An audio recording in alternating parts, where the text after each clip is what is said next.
The petroleum sector is one of the most profitable industries in Zambia, generating billions in revenue and driving the country's economy.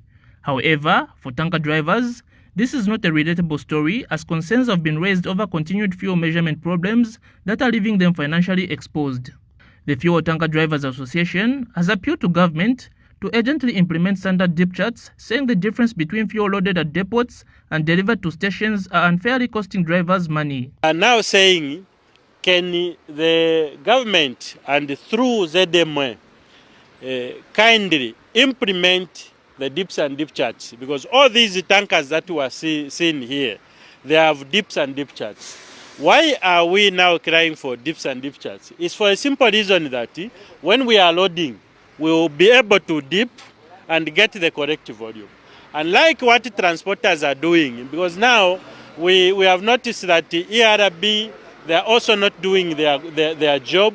ZMA also, they are not doing the job up to the standard.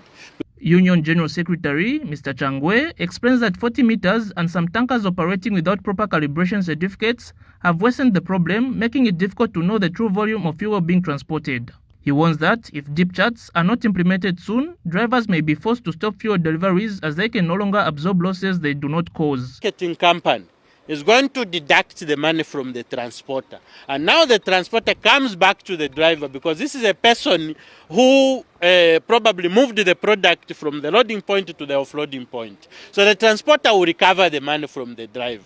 So basically you are able to see that it is only the driver who is vulnerable in this case, who doesn't have where he is going to recover that money. So that is the practice. The OMC, let me just start with the supplier. The supplier will deduct probably from the oil marketing company. The oil marketing company will deduct from the transport, and the transporter will recover that money from the driver.